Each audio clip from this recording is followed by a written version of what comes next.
GCA, tableau de nomenclature des armatures.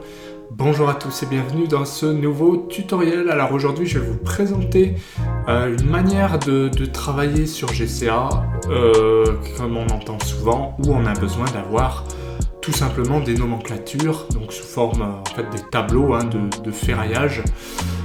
Tout simplement et pas des simples légendes. Avant qu'on commence, pensez à vous abonner à la chaîne et activer les notifications si ce n'est pas déjà le cas. Alors tout de suite, bienvenue sous l'environnement donc GCA. Gabarit donc, qui est disponible via le lien que je vous affiche. Sinon, je vous le mettrai en description et en commentaire. Donc très bonne outil qui vous permettra de faire tous vos plans de ferraillage. J'ai fait un tuto là-dessus déjà complet pour expliquer le principe et tous les éléments. Alors en fait, grosso modo, ce qu'il faut retenir sur les tableaux de nomenclature, c'est très simple. Pour chaque élément, vous pouvez tout à fait générer un tableau de nomenclature. Pourquoi ? Eh bien en fait, peu importe ce que vous choisissez, finalement, vous avez l'impression que cet élément n'est finalement qu'une légende. Or, si vous utilisez, par exemple, le tableau dynamique, donc on va prendre l'exemple de poutre, où je l'ai déjà généré automatiquement, en fait, chaque élément, vous pouvez très bien lui demander de le faire comme ça. C'est la même chose, ce sont les mêmes barres, mais elles sont rangées directement plus loin de l'élément. Je vais vous montrer concrètement comment ça fonctionne. En gros, si vous n'avez pas ça, pas de panique. Vous faites par exemple un linteau. D'accord ? Donc ce linteau, il n'y a pas de nomenclature. Il n'y a pas moyen d'avoir la nomenclature, mais ce n'est pas vraiment un problème. Pourquoi ? Parce que ici, à tout moment, vous pouvez lui demander d'afficher un tableau. D'accord ? Donc, le tableau, qu'est-ce qui se passe ? Il est là. Si j'utilise les flèches, ce tableau, il grandit. Donc, ça peu importe l'élément, que ce soit un poteau ou un mur, c'est la même chose. Et le gros plus, c'est que quand j'ai créé, moi, mes blocs pour ce gabarit d'armature, qu'est-ce que je me suis dit ? Eh bien, en fait, si j'ai besoin de faire un tableau, parce que dans ce cas-là, ça marche, j'ai 3 repères. Si j'en ai 20, ça marchera beaucoup moins. On ne va plus rien comprendre. En gros, je prends mon élément. Dès que je clique ici, je sais que j'ai juste à cliquer là.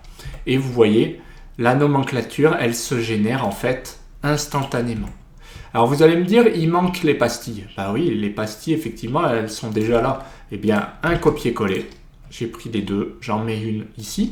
L'autre, je la mets là. Vous avez vu que sur mes blocs, j'ai pensé au point. C'est-à-dire que si vous cliquez là, eh bien, vous pourrez attacher à une ligne de repère de l'autre côté. Si vous cliquez là, le point de déplacement, le point de base est ici, tout simplement. Et pareil, si on a un point à placer en haut, bref. Très facilement, on a ça. Donc pareil pour le cadre, il n'y a pas de raison. On le met ici, on a juste la nomenclature, tout simplement. Ça va très vite. Et ici, comme mon cadre est repéré là, je le prends, je le copie n'importe où et je viens finir le boulot.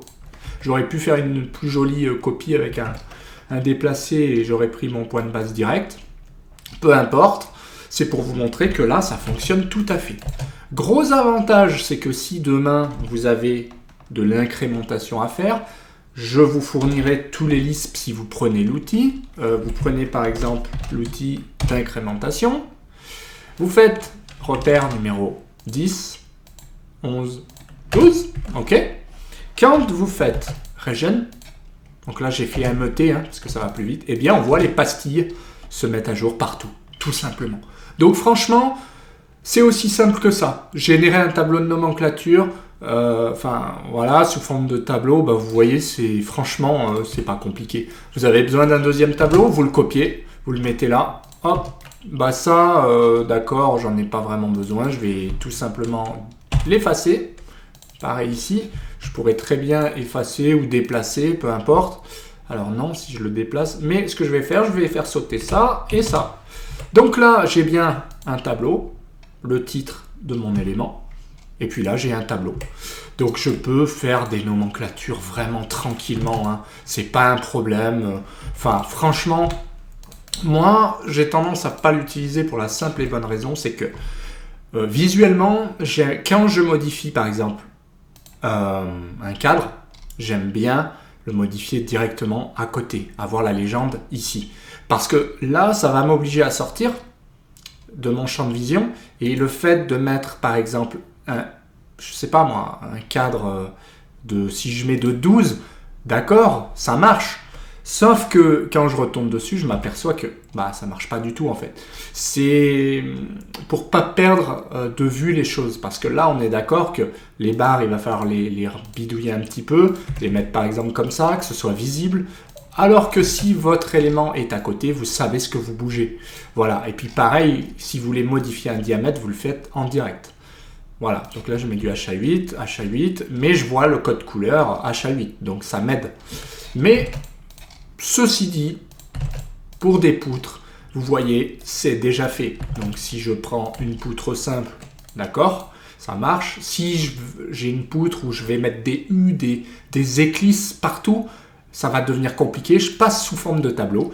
Ce que je vous ai montré, c'est fait automatiquement. La différence, c'est que demain, je vais pouvoir rajouter tout simplement des éléments en faisant des simples copier-coller. Je rajoute une éclisse à l'axe, au milieu, je la copie-colle, je l'appelle numéro 9, je clique dessus, je viens la placer. Bon, là je la mets ici, il n'y a pas de barre, donc ça, c'est un exemple, mais c'est pour vous montrer à quel point ça va vite. Par exemple, je dessine quelque chose comme ça, je l'inverse, pareil ici, et voilà, j'utilise les poignées de déplacement. Faites attention à une chose, on pourrait vouloir déplacer en fait en faisant déplacer, d'accord? Ça marche en théorie, sauf que ça va déplacer le croquis. Si vous voulez déplacer, utilisez bien la poignée de déplacement, puis l'autre poignée ici, tout simplement. Comme ça, ça fonctionne l'un et l'autre. Et bien voilà pour ce tutoriel, je pense que c'est clair, je vous ai montré une méthode simple sur GCA pour générer vos nomenclatures. Donc franchement, allez-y, cliquez sur le lien en description et en commentaire, je vous le mets donc en lien épinglé. Surtout si la vidéo vous a plu, pensez à mettre un petit j'aime, pensez à commenter tout en bas, laissez votre avis sur l'outil ou sur les tutos. Et puis moi je vous dis à très bientôt pour d'autres vidéos. Allez, bye!